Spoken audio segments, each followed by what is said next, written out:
살아계신 하나님 아버지, 감사와 찬송과 영광을 올려드립니다. 아멘. 오늘도 저희들에게 생명을 주시고 새날을 허락하시고 건강도 주시고 저희들의 발걸음을 아버지의 집으로, 이 주님의 몸된 교회로, 은혜의 보좌 앞으로 옮겨주셔서 하루를 시작하며 하나님 앞에 나와 기도하며 찬송하며 말씀을 전하고 들으며 하루를 시작하게 해주시니 하나님 감사합니다. 아멘. 아버지 하나님, 이 아버지의 집에 모이는 것이, 나올 수 있는 것이 은혜임을 깨닫게 하시고, 주여.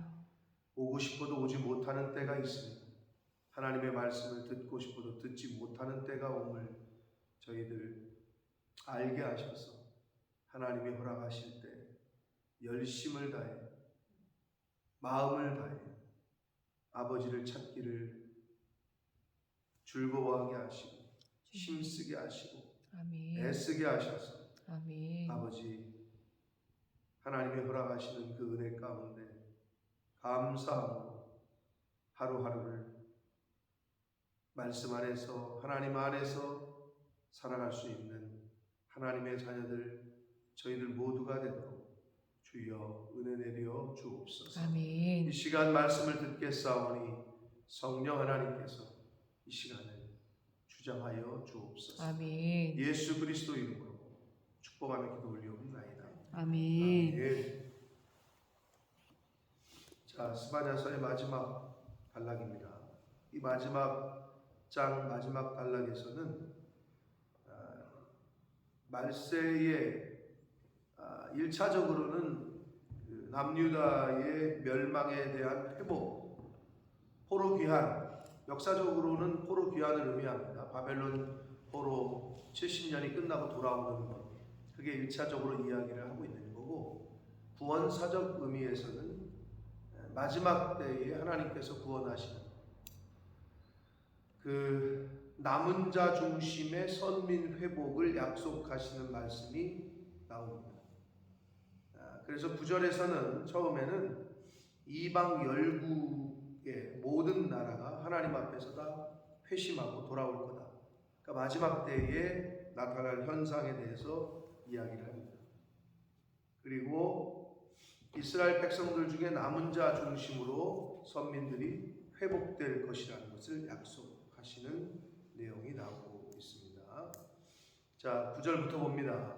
그때에, 하나님의 심판의 때에, 마지막 때에 라고 생각하시면 되고, 내가 여러 백성의 입술을 깨끗하게 하여, 내가 여러 백성의 입술을 깨끗하게 하여, 인간은 인간 스스로 깨끗해질 수 없다는 걸 다시 한번 뜻합니다. 우리는 우리 스스로가 우리를 깨끗하게 할 수 없고, 우리 스스로가 우리를 구원할 수 없다. 우리 스스로가 우리를 죄 없이 할 수 없다는 것을 다시 한번 보여주시는데, 하나님께서 깨끗하게 해주셔야 깨끗해집니다. 그래서 여러 백성의 입술을 깨끗하게 하여 그들이 다 여호와의 이름을 부르며 한 가지로 나를 섬기게 하겠다라고 말씀하십니다. 우리가 입을 열어서 하나님을 찬양하고 여호와의 이름을 부르고 예수를 그리스도로 부를 수 있는 건 하나님의 은혜이지 나의 의지가 아니라는 것을 성경은 곳곳에서 말씀합니다. 성령이 아니하고서는 예수를 주로 시인할 수 없다라고 분명히 못 받고 있기 때문에 내 안에 있는 성령이 예수를 그리스도라고 시인하는 거지 내 의지로 되지 않는다는 거예요. 그래서 여기서도 그들이 다 여호와의 이름을 부르며, 하나님의 이름을 부르는 것 자체가 은혜요 기적입니다. 그래서 다 여호와의 이름을 부르며 한 가지로 나를 섬기게 하겠다. 누가? 하나님께서. 그러니까 저와 여러분의 의지로 되는 게 아니라는 것을 성경은 이것뿐만 아니라 여러 군데서 이 말씀을 합니다. 그래서 믿는 게 은혜라고 얘기하는 거예요. 내가 믿어주는 게 아니에요. 여러분, 내가 교회를 나와주는 게 아니라니까. 만만의 말씀이에요. 하나님이 은혜를 주시기 때문에 나올 수 있는 거예요. 아멘. 그걸 늘 잊지 마셔요. 그 말씀이 9절에서 이제 말씀을 하시는 교훈이고, 10절 내가 내게 구하는 백성들 곧 내가 흩은 자의 딸이 구스강 건너편에서부터 예물을 가지고 와서 내게 바칠 것이다. 구스는 오늘날의 에티오피아를 말하거든요. 근데 당시에는 유대 사람들이 생각할 때 땅끝이야, 땅끝. 가장 먼 나라를 의미할 때 구스라는 나라를 썼어요. 그러니까 이 말은 내게 구하는 백성들, 즉 하나님께서 흩으시고 하나님이 택하신 백성들을 땅끝에서부터 모아서 돌아오게 해서 예물을 가지고 와서 내게 바치게 하겠다라고 말씀하고 있는 거예요. 하나님에게 예물을 가지고 와서 바칠 수 있는 것도 그것도 은혜입니다. 아멘. 내가 선물을 드렸지, 내가 선물을 예물을 주었지, 그렇게 착각하면 안 되는 거예요. 그것 자체가 은혜다. 다 하나님이 하신, 주체가 다 하나님이야. 주체가. 11절, 그날의 마지막 때에, 종말의 때에, 또는 심판의 때에, 나아가서 회복의 날에 라고도 보시면 됩니다. 내가 내게 범죄한 모든 행위로 말미암아 수치를 당하지 아니할 것. 그동안에 하나님 앞에 범죄한 것 때문에 이제는 수치를 당하지 아니하신대요. 왜냐하면 그때에 내가 내 가운데에서 교만하여 자랑하는 자들을 제거하여 내가 나의 성산에서 다시는 교만하지 않게 할 것이다. 한마디로 하나님께서 이제 필터링을 하신다는 거예요. 걸러내시겠다는 거예요. 그런데 여기서 재미난 것은 한국말로는 둘 다 교만이라고 번역을 했는데요. 그때에 내가 내 가운데서 교만하여 자랑하는 자들을 제거하여, 여기서의 교만은 행위로서의 교만, 실제 행위로서의 교만을 의미하고요. 두 번째, 내가 나의 성산에서 다시는 교만하지 않게 할 것이다. 이거는 마음의 교만을 얘기해요. 눈에 보이지 않는 마음의 교만. 결국 하나님 앞에서 행위로 교만하는 자들을 다 내치시겠다는 거예요. 거르시겠다는 거예요. 그래서 하나님의 성산에서 마음 중심에서부터 교만하지 않게 하시겠다. 이렇게 말씀을 해 주시고 있습니다. 한번 거르시겠다는 거죠. 자, 심판을 왜 하셔요? 시험을 왜 봐요? 걸러내기 위해서. 어려운 일을 왜 하나님이 주셔요? 걸러내기 위해서. 12절 봅니다. 내가 곤고하고 가난한 백성을 네 가운데 남겨두리니. 이게 참 우리가 묵상해보고 생각해야 돼요. 아니, 남겨두려면 좀 똑똑하고 돈도 좀 많고 좀 힘도 있고 이 세상에서 능력도 있고 이런 사람을 남겨두시지. 그래야 뭐 다시 시작할 때 좀 도움이 되잖아. 근데 남겨진 사람들이라고는 곤고하고 가난한 백성만 남겨주시겠대.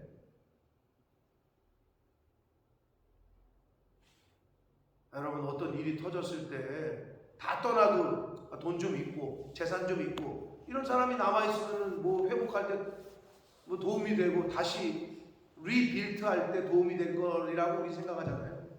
인간적인 생각이. 힘도 좀 세고. 근데 하나님은 그렇게 안 하신다는 거예요. 여기 왜? 아니, 남겨두는데 왜 굳이 곤고하고 가난한 백성을 남겨두냐는 거예요.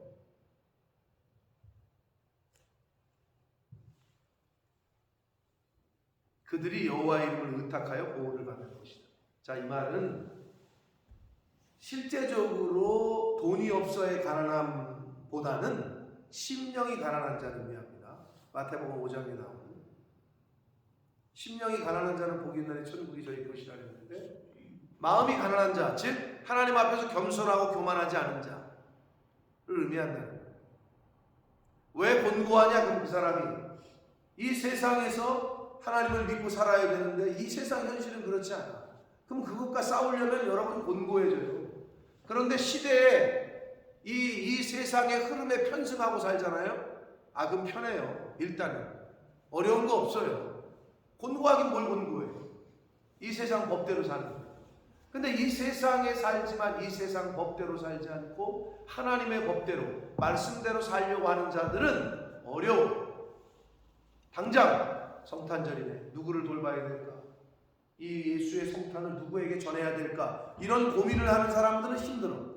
저들에게 가서 어떤 내가 말 걸기도 힘든데 그냥 찾아가긴 어렵고 성탄절을 핑계로 카드라도 주고 선물이라도 하나 주면서 복음을 전해야 되겠는데 라고 고민하는 사람은 힘들어.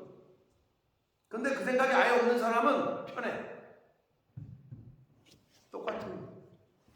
이 세상을 살아갈 때 어떻게 하면 복음을 전할까? 어떻게 하면 하나님의 사랑을, 예수 그리스도의 은혜를 전하려고 힘쓰고 애쓰고 고민하는 사람은 힘들어요.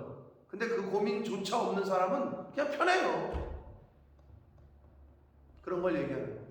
이 당시에도 나라가 바벨론에게 망하고 끌려가고 하지만 그 가운데에서도 내가 어떻게 믿음을 지킬까? 내가 어떻게 여호와의 절기를 지킬까? 내가 어떻게 내 신앙을 지킬까? 고민하는 사람들은 힘들어요. 곤고해요. 그게 바로 심령이 가난한 자예요. 남겨두는데 하나님이 그런 사람을 남겨두시겠다고 말씀하고 있잖아요. 그들이 여호와 이름을 의탁하여 의지하여 보호를 받는다라고 말씀합니다. 가슴에 새겨야 될 말씀입니다. 과연 나는 심령이 가난하냐? 과연 나는 하나님의 일을 행하려고 곤고한 삶을 자처하느냐? 13절 봅니다. 이스라엘의 남은 자는 12절과 연관해서 볼 때 하나님께서 이스라엘 백성 가운데 곤고하고 가난한 백성을 남겨둔 자를 의미하겠죠. 그 남은 자는 이스라엘의 남은 자. 자, 그러면 이스라엘은 누구예요? 하나님의 선민이에요. 그러면 선민들 중에서 남은 자, 이 말을 오늘날로 말하면 뭐예요? 예수 믿는 사람들 중에 진짜 믿는 자, 교회 다니는 사람들 중에 진짜 믿는 자를 말하는 거예요. 세상 사람들 중에서 남은 자가 아니라 이스라엘 중에서 남은 자라는데 여러분 방점이 있어요. 오늘날 교회 다니는 사람들 중에 다 구원받는 게 아니라고 늘 말씀드려요. 오늘날 교회 다니는 사람들 중에는 양도 있고 염소도 있어요. 알곡도 있고 쭉정이도 있어요. 남은 자도 있고 남지 못하고 망하는 자들도 있어요. 왜? 그게 성경의 말씀이에요. 그래서 뭐라고 표현하고 있어요? 이스라엘 중에서 남은 자, 선민들 중에서 끝까지 남은 자. 바라기는 신앙생활을 하려면 끝까지 잘 남는 하나님 앞에서 알곡으로, 양으로 남은 자가 되시는 저와 여러분의 이 땅에서의 삶이 되시길 축복합니다. 아멘. 그래서 이스라엘의 남은 자라고 표현하고 있다. 자, 다시 말씀드려요. 이스라엘은 선민이라니까. 선민들 중에서 남은 자라고 말씀하고 있는 거예요. 그러면 그들의 특징은 뭐냐? 첫 번째, 악을 행하지 않는 것. 두 번째, 거짓을 말하지 않는 것. 세 번째, 입에 거짓된 혀가 없대. 네 번째는 먹고 누울지라도 그들을 두렵게 할 자가 없는 특징이 있다는 거예요. 그럼 여러분 첫 번째 악을 행하지 않는 거, 거짓 행하지 않는 거, 입에 거짓이 없는 거, 이거는 다 이해되시지만 마지막 건 뭐예요? 먹고 누울지라도 그들을 두렵게 할 자가 없다. 이게 이스라엘의 남은 자의 특징 중에 네 번째인데 이 네 번째 특징은 뭐예요? 원수 맺은 사람이 없다. 네? 원수 맺은 사람이 없다. 네 번째 특징은 뭐냐면요. 하나님이 예수님이 부활하셔서 우리에게 건네신 첫 번째 말이 뭐예요? 평안하라. 평안하라. 평강이 있어요. 진짜 예수 믿는 사람. 평안이 있어요. 내 속에 평안과 평강, 샬롬이 있어요. 여호와 샬롬이라고 했으니까. 내 안에 하나님의 말씀으로 가득 차고 내가 하나님 안에 거하는 자, 예수 그리스도 안에 있는 사람은 상황과 환경의 조건에 따라서 좌지우지되지 않고 어떤 상황에서도 평안이 있어요. 평강이 있어요. 포로로 잡혀가도 망했어 지금. 망했어. 나라가 망하고 집이 망하고 포로로 끌려가. 그래도 어떻게? 평강이 있다. 평안이 있다. 이게 바로 우리 예수 믿는 사람들의 남은 자로서의 특징이라는 거죠. 그 성경은 그걸 얘기하고 있는 거예요. 먹고 누울지라도 그들을 두렵게 할 자가 없다. 그래서 그러잖아요. 제일 부러운 사람이 속편한 사람이라고 뭐 그런 얘기가 있는데, 평안이 늘 충만한 사람, 평강의 은혜가 있는 사람이 바로 남은 자로서의 특징이다. 자, 14절부터 이제 마지막 절까지에서는 이제 회복에 대한 찬양이 나오는데, 기뻐하며 부를 노래에 대해서 14절 시온에 따라 노래할지어다. 이스라엘아 기쁘게 부를지어다. 시온의 딸 이스라엘 모두 선민을 의미하는 거죠. 구체적으로는 남은 자를 의미합니다. 예루살렘에 따라 전심으로 기뻐하며 즐거워하라. 구원의 은혜를 받으니 얼마나 기쁘겠어요. 15절 여호와가 내 형벌을 제거하였고 우리를 죽음의 그 구속에서 이제 구속하신 거죠. 죽음으로부터, 사망 권세로부터 우리를 구속하셨고 내 원수를 쫓아냈으며, 1차적으로는 바벨론이고 2차적으로는 사단 마귀를 뜻합니다. 구원사적 의미에서는 이스라엘의 왕 여호와가 네 가운데 계시니, 저와 여러분의 마음 중심에 하나님이 내주하시고 교통하시는 거예요. 하나님께서 우리 가운데 계시니 네가 다시는 화를 당할까 두려워하지 아니야 해도 되고, 이제는 하나님이 나와 함께 하시기 때문에 두려울 게 없다는 거예요. 그날의 사람이 예루살렘에 이르기를 두려워하지 말라. 시온아 내 손을 늘어뜨리지 말라. 내 손을 늘어뜨린다는 거는요, 말 그대로 이렇게 손을 늘어뜨린다, 이 표현은 절망하거나 낙심한다는 걸 의미해요. 절망하거나 낙심하는 걸 의미해. 손을 늘어뜨린다는 거예요. 결국 절망하거나 낙심할 필요가 없다는 거예요. 왜? 하나님이 나와 함께 하시기 때문에. 할렐루야. 그래서 오늘날에도 하나님이 나와 함께 하시는 사람은 절망하거나 낙심하지 않아요. 어떤 상황에서. 그게 믿음이에요. 그게 하나님이 주시는 평강이에요. 그게 샬롬이다. 17절 찬양으로도 많이 곡을 붙여서 부르는 구절이죠. 너의 하나님 여호와가 너의 가운데 계시니 그는 구원을 베푸실 전능자시다. 전능자께서 우리와 함께 하신다는 거예요. 그 하나님이 너로 말미암아 기쁨을 이기지 못하시며, 우리가 뭐라고? 너를 잠잠히 사랑하시며, 우리가 뭐라고? 너로 말미암아 즐거이 부르며 기뻐하신다.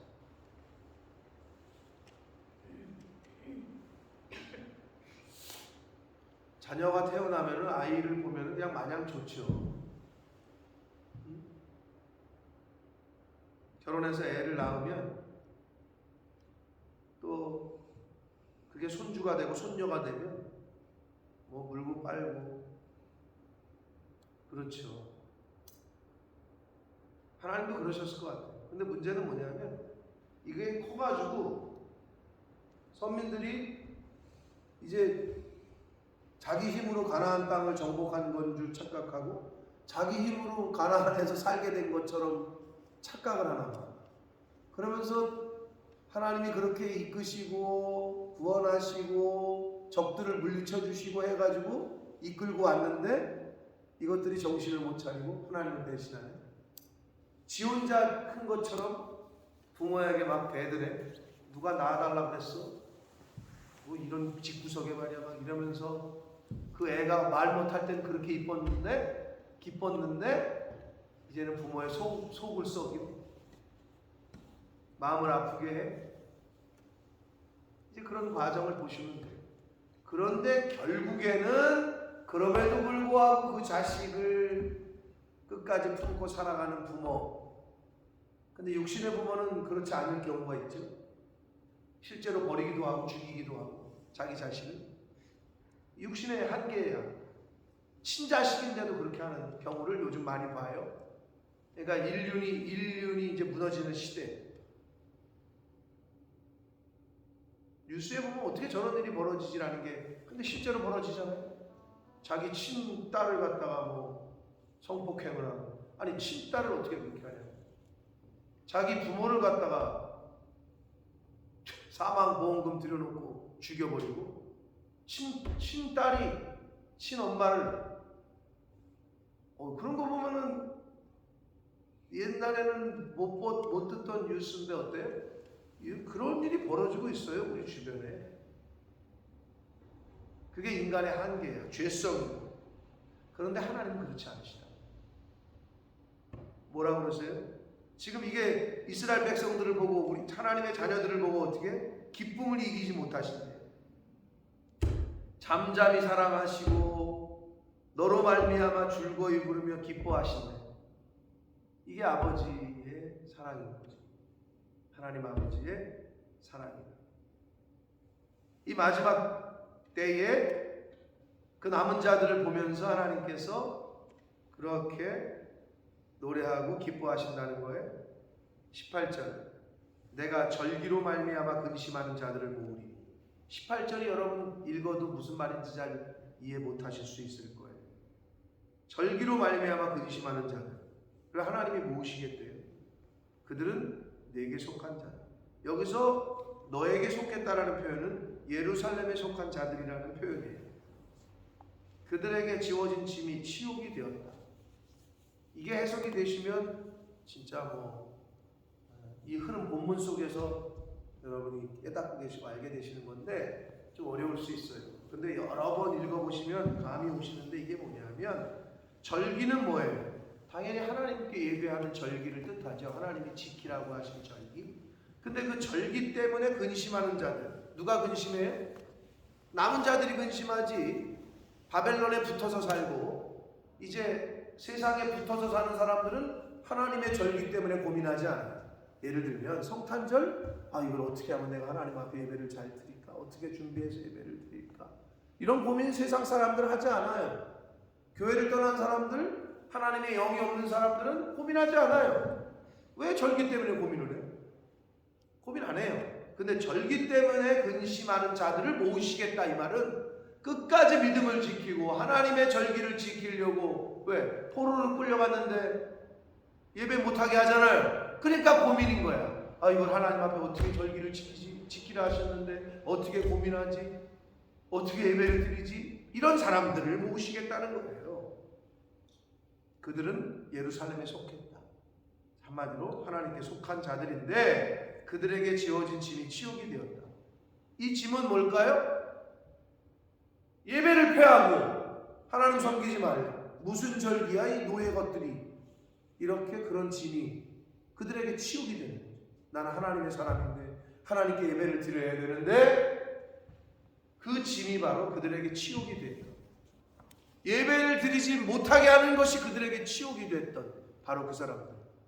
예배 드리지 마. 괜찮아요 저는. 절기 드리지 마. 괜찮아요 저는. 이런 사람들 말고 그 얘기를 하고 계신 거예요. 한마디로 신앙생활 하실 때 여러분 하나님 때문에 교회 때문에 거룩한 부담감을 느끼셔야 돼요. 근데 세상 사람들은 어때요? 부담이 되는 걸 싫어하지. 그러니까 적당한 선에서 타협하는 걸 좋아해요. 부담 안 되는 선까지 신앙생활 하려고 하는 게 있어. 많은 요즘 교회 다니는 사람들조차 목사님 그렇게 설교하시면 성도들이 부담을 느껴서 안 되니까 그렇게 설교하지 말라고. 이런 교회들이 있대요. 글쎄. 자기가 하나님을 하지 차라리. 근데 여러분 부담감을 느끼기 싫어요. 짐을 지는 것과 같은. 구레네 시몬이 예수님의 십자가를 졌어요. 은혜입니다. 그건 은혜. 주님의 십자가를 함께 질 수 있어요? 그건 은혜입니다. 아멘. 근데 그 십자가 지는 거 싫지. 부담되거든. 어렵거든. 교회 이런 게 어렵대. 자꾸 그 소리를 들으면 목사님 왜 부담되게. 그게 대표적인 게 건축 헌금 아니에요? 그래서 한국 교회에서 건축한다 그러면 교회 성도들이 많이 떠난다. 근데 그것도 또한 은혜야. 저는 그렇게 봐. 그거를 통해서 갈라지지 딱. 제가 가끔 이제 여기 젊은이들 군대 갔는데 고무신 거꾸로 신었다. 누가 그랬지?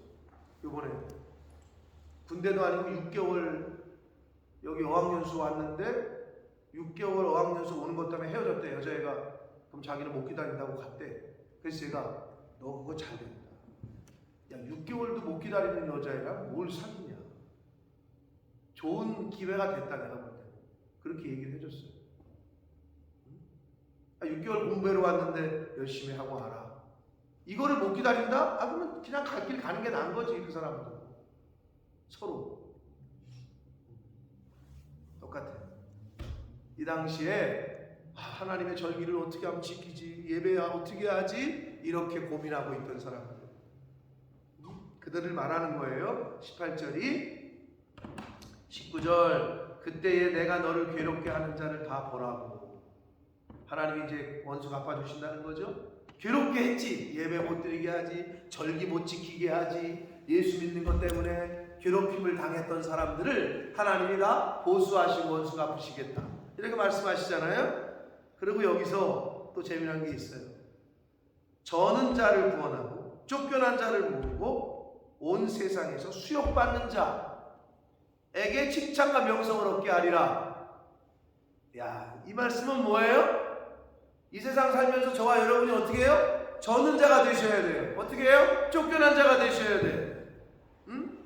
어떻게 해요? 욕을 먹는 사람이 돼야 돼요. 누구 때문에? 하나님 때문에. 누구 때문에? 교회 때문에. 근데 어떻게 해요? 우리는 욕 먹기 싫어해요. 세상으로부터 수욕을 받는 자, 세상으로부터 욕을 먹으시면 신앙생활 잘하는 거라니까요. 뭐 그렇게까지 믿냐 너는? 적당히 믿어라. 이게 사단이 주는 속임수잖아요. 근데 여기 성경이 분명히 말씀하네요. 누가 칭찬과 명성을 얻느냐? 온 세상에서 수욕받는 자, 그리고 쫓겨난 자, 그리고 저는 자. 저는 자, 쫓겨난 자, 수욕받는 자, 그들은 오늘 본문에서 남은 자를 의미합니다. 그들은 심령이 가난한 자를 의미합니다. 그들은 곤고한 자를 의미합니다. 사랑하는 성도 여러분, 이 말세지 말에 하나님의 사람으로 신앙생활하고 교회를 섬기려면 곤고합니다. 힘듭니다.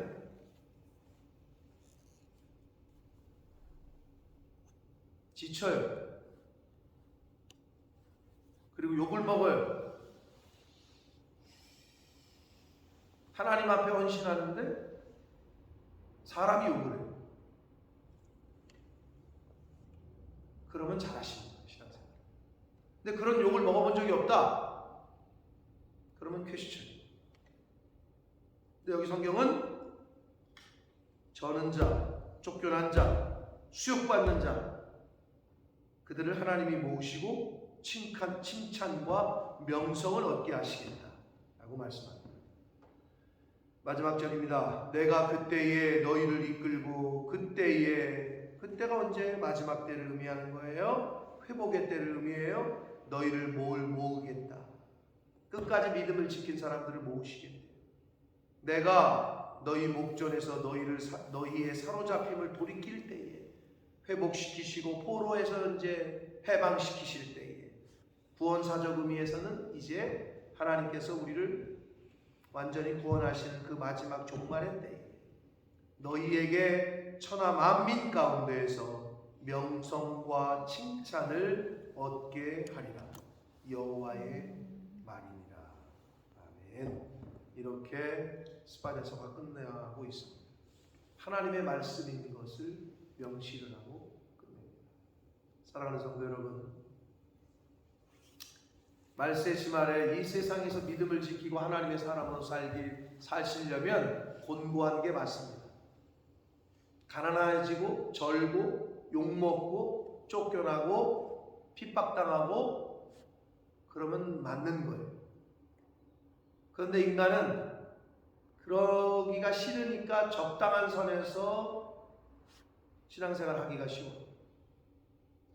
오늘 이 스바냐서의 말씀 가운데에서 성령께서 나에게 감동하시고 말씀하시는 것이 있다면 그거를 붙잡으셔서 하나님이 언제까지 이 세상에서 살게 하시고 언제까지 주님의 교회를 섬기는 역할을 우리에게 허락하실지 모르나 바라기는 마지막 끝에 남은 자로서 칭찬과 명성을 얻게 되시는 저와 여러분의 이 땅에서의 삶이 되시기를 예수 그리스도 이름으로 축복합니다. 아멘. 살아계신 하나님 아버지, 감사와 찬송과 영광을 올려드립니다. 아멘. 하나님, 오늘도 저희들을 아버지의 집으로 불러주셔서 여호와의 이름을 부를 수 있게 해주시고 생명의 말씀을 전하고 들을 수 있도록 은혜를 베풀어 주시니 아버지 감사합니다. 아멘. 아버지, 이스라엘 중에서 남은 자, 교회를 다니는 사람들 중에서 남은 자, 주여.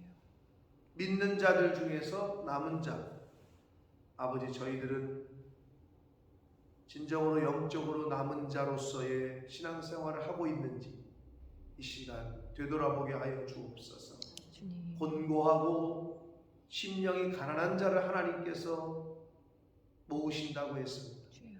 쫓겨난 자, 수욕당하는 자, 욕먹는 자, 저는 자들을 하나님께서 칭찬과 명성을 얻게 하신다 하셨습니다. 주님. 아버지, 저희들은 과연 어떠한 신앙생활을 하고 있습니까? 적당하게 타협하는 신앙생활을 하고 있습니까? 아니면 온전하게 하나님의 붙들림 받고 하나님의 말씀에 순종하는 그러한 신앙생활을 하고 있습니까? 주여. 오늘 주신 말씀을 가슴에 새기고 나에게 주시는 말씀을, 이 교훈의 말씀을 잘 들어서 이 말세지 안에 칭찬과 명성을 얻는 자, 사람이 아니라 하나님의 기쁨이 되는 자로서 남은 인생을 살아가는 제가 되게 해주시고 이 자리에 있는 하나님의 사람들, 나아가 몸된 교회에 속한 권속들이 다 되게 하여 주옵소서. 아멘. 예수 그리스도 이름으로 축복하며 기도 올려옵나이다. 아멘.